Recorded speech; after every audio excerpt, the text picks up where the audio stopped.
Halo Sobat iNews, News Recap kembali menyapa berbagai info paling panas selama sepekan. Kali ini bersama saya, Farhan Hawari.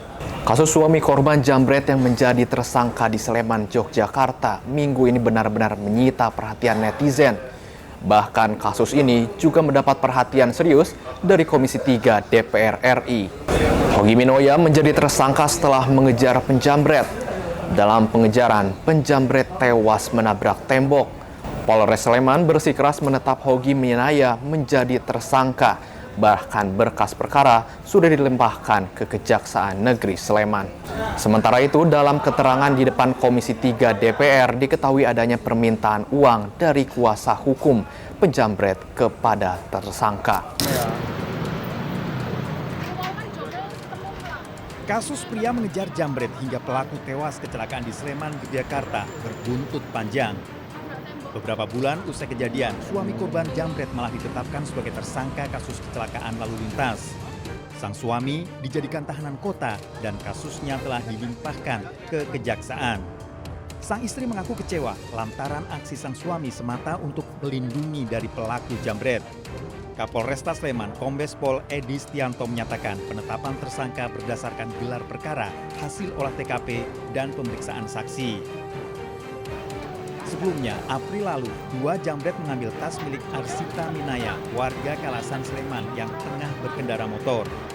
Suami korban yang kebetulan mengendarai mobil di belakangnya memepet motor pelaku hingga keduanya kecelakaan dan tewas. Penetapan tersangka suami korban jambret menjadi perhatian publik. Kapolresta Sleman akan dipanggil DPR Rabu depan.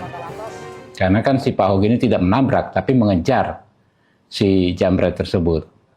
Dan kami juga bingung kok kejaksaan juga bisa menerima perkara ini, bahkan akhirnya sekarang akan dilimpahkan ke pengadilan.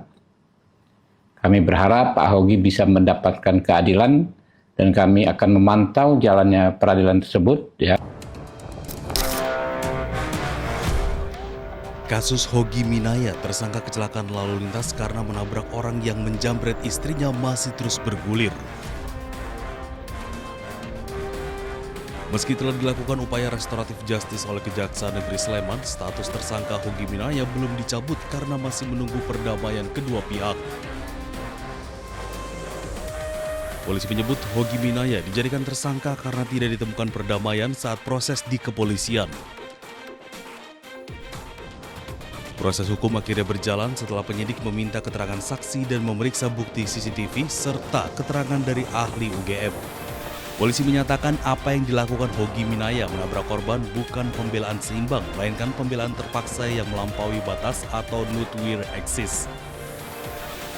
Setelah dijadikan tersangka, Hogi juga tidak ditahan lantaran tersangka kooperatif. Polisi pun membantah memasang gelang pelacak GPS pada tersangka.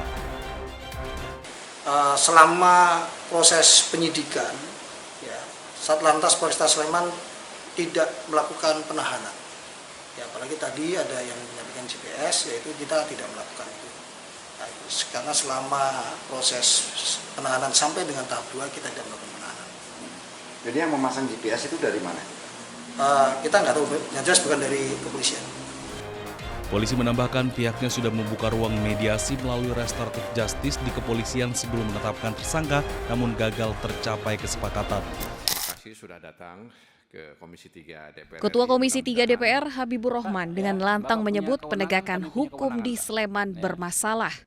Hal itu disampaikan saat rapat dengar pendapat dengan Kapolres dan Kajari Sleman terkait kasus Hogi Minaya yang ditetapkan sebagai tersangka akibat mengejar penjambret istrinya.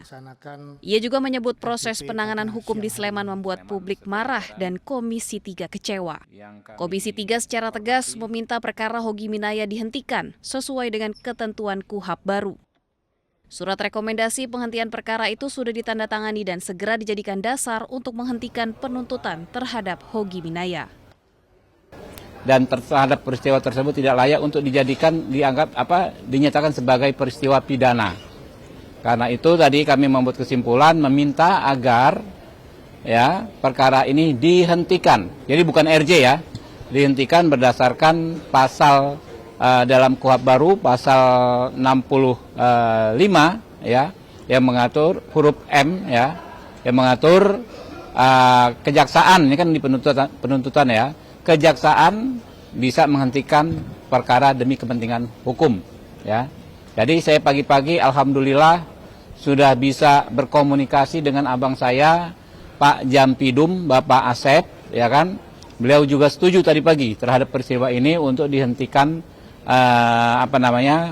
penuntutannya, dihentikan perkara ini. Ya, jelas ya Pak Hogi tidak ada niat untuk membunuh dan lain sebagainya, hanya mengejar orang tersebut. Ya, secara administrasi surat tadi sudah kami tanda tangani, besok akan menjadi akan dikirim ke pihak terkait, ke kejaksaan, ya. Kepala Kejaksaan Negeri Sleman meminta maaf atas terjadinya kasus yang menimpa Hogi dan akan melaksanakan kesimpulan yang sudah disepakati bersama dengan Komisi 3, yakni pemberhentian perkara hukum yang menjerat Hogi Minaya. Sebagai Kajari, dalam kesempatan ini juga menyampaikan permohonan maaf apabila apa yang kami lakukan memang semata-mata setelah menerima tersangka dan penyerahan tahap 2 dari pihak penyidik kemarin, kami langsung mengambil sikap untuk mencari solusi dan membuat perkara ini tuntas. Sudah datang. Dalam RDP, Komisi 3 mengingatkan seluruh aparat penegak hukum agar mengedepankan rasa keadilan dibandingkan sekedar kepastian hukum. Karena penerapan hukum tanpa mempertimbangkan konteks peristiwa dan rasa keadilan berpotensi mencederai kepercayaan publik terhadap aparat penegak hukum. Kasus lain yang juga viral di media sosial minggu ini tudingan penjual es gabus yang dibuat dengan spons oleh anggota TNI Polri terhadap Sudrajat, tukang es berbuntut panjang. Hasil uji membuktikan tak ada kandungan spons seperti yang dituduhkan. Aksi kedua aparat ini pun memicu kemarahan netizen.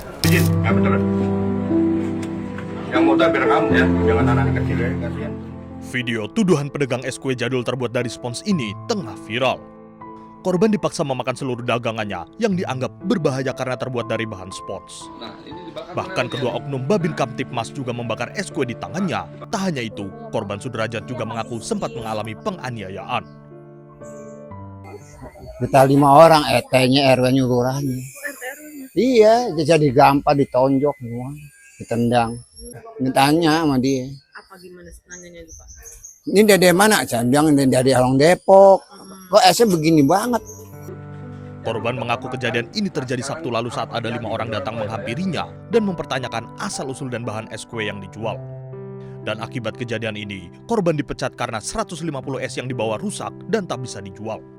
Tak hanya itu, ia juga mengaku trauma dan khawatir kejadian serupa terulang. Sementara itu, Kepala Dinas Penerangan Angkatan Darat Kadispen AD, Kolonel Infanteri Doni Pramono, mengatakan permasalahan ini akibat adanya kesalahpahaman dan berharap tak berkepanjangan. Sementara itu, usai dagangannya dinyatakan aman dan layak makan, video pun viral. Korban pun diberikan bantuan sepeda motor dan modal usaha dari Kapolres Metro Depok, Kombes Abdul Waras. Diharapkan bantuan ini bisa dimanfaatkan korban untuk kembali memulai usahanya dan bisa menghilangkan trauma.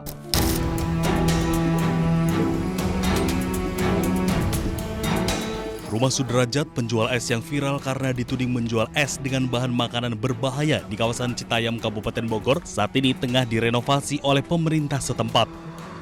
Pekerjaannya pun baru dimulai pada Selasa pekan lalu. Pengurus rukun warga setempat mengungkap atap rumah Sudrajat sebelumnya sempat ambruk sehingga mendapat bantuan renovasi dari pemerintah setempat. Dari kurang lebih dari Selasa kemarin, Pak. Selasa kemarin. Nanti kurang lebih hampir semingguan. Nah, itu diakibatkan apa, Pak?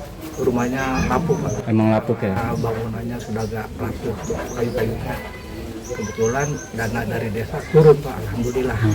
Izin saya Tuan bersama Pak Heri datang kemarin tapi pimpinan kami ingin Pak, mohon maaf sebesar-besarnya Pak atas kecelakaan yang terjadi, tidak ada niat untuk menghina Pak. Bapak Ridho Pak, tidak saya Pak, insya Allah depannya Pak ya. Sementara terkait kasus tudingan jualannya, Babinsa dan Babin Kantipmas Jakarta Pusat telah mendatangi Sudrajat dan meminta maaf kepadanya dengan disaksikan oleh sejumlah warga. Selama sepekan, hujan juga menjadi sorotan netizen. Hujan deras mengguyur sejumlah daerah di Indonesia. Di Jabodetabek, hujan deras mengakibatkan banjir hingga merendam ribuan rumah. Selain karena hujan, banjir juga disebabkan buruknya saluran pembuangan. Meski hanya diguyur hujan gerimis, sejumlah wilayah di Jakarta masih dikepung banjir. Di Kebonpala, Jakarta Timur, ketinggian banjir masih 2 meter lebih. Sejumlah warga terpaksa berenang menembus banjir demi keluar dari rumahnya. Hingga siang ini, sebagian warga mulai dievakuasi dari rumahnya, namun sebagian lainnya tetap bertahan di lantai 2. Menurut warga, banjir mulai meninggi dini hari tadi. Air berasal dari luapan Kali Ciliwung akibat meningkatnya debit air dari hulu sungai di Bogor. Banjir yang tak kunjung surut malah makin meninggi siang ini. Ratusan warga di Kebonpala mengungsi kedua bangunan sekolah di lokasi lebih tinggi. Warganya bisa membawa barang seadanya dan kini mengandalkan bantuan makanan siap saji dan pakaian dari Pemda setempat dan donatur. Luapan Sungai Citarum dan Cibeet terjadi di puluhan desa di Kecamatan Teluk Jambe Barat dan Timur Karawang dengan ketinggian 1 hingga 2 meter merendam rumah warga. Warga masih harus mengungsi bahkan bertambah dan belum bisa kembali ke rumah. Hujan deras yang mengguyur selama 2 hari sehingga memperparah luapan Sungai Citarum dan Sungai Cibeet. Sementara ketinggian air di jalan raya mencapai 70 cm. Beras banget Pak, beras.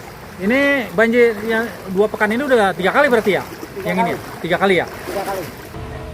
Banjir melumpuhkan aktivitas dan perekonomian warga, memutus akses jalan, menyebabkan padamnya aliran listrik di beberapa lokasi. Pencinta logam mulia atau emas batangan minggu ini pasti jadi penuh gejolak.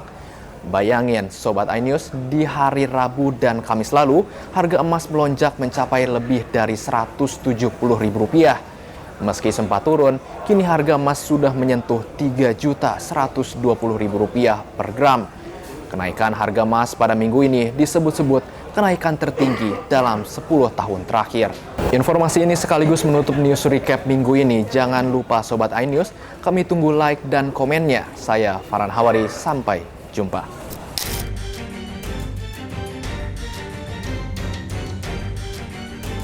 Harga emas Antam Kamis 29 Januari mengalami kenaikan sangat signifikan, yakni naik sebesar Rp165.000 per gram.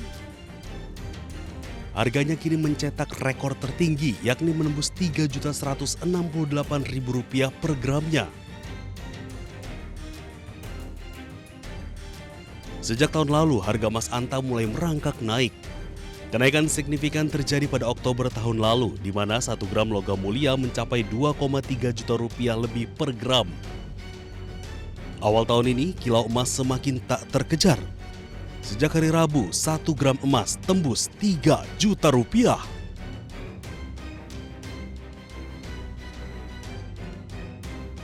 Kenaikan harga emas mencapai Rp3 juta per gram juga tercatat di Galeri 24 dan Untung Bersama Sejahtera atau UBS. Harga emas 1 gram di Galeri 24 per hari ini dibanderol Rp3.068.000. Harga ini naik sebesar Rp96.000 dari hari sebelumnya, yakni Rp2.965.000 per gram. Sementara harga emas berdasarkan UBS per 1 gram ada di harga Rp3.136.000. Harga melonjak Rp119.000 dari hari sebelumnya, yakni sebesar Rp3.017.000 per gramnya. Pengamat ekonomi, mata uang, dan komoditas menyebut kenaikan harga emas merupakan dampak geopolitik yang tengah berlangsung saat ini. Data harga emas dunia ya merangkak naik, kemudian berdampak terhadap logam mulia. Karena saya melihat bahwa ada beberapa faktor yang mempengaruhi, ya salah satunya adalah faktor geopolitik, kemudian perang dagang. Sejumlah ekonom keuangan memprediksi harga emas dapat mencapai $10.000 Amerika Serikat atau 168 juta rupiah per troy ounce pada 2030 mendatang. Artinya, harga 1 gram emas bisa mencapai 5 juta rupiah pada tahun 2030 mendatang.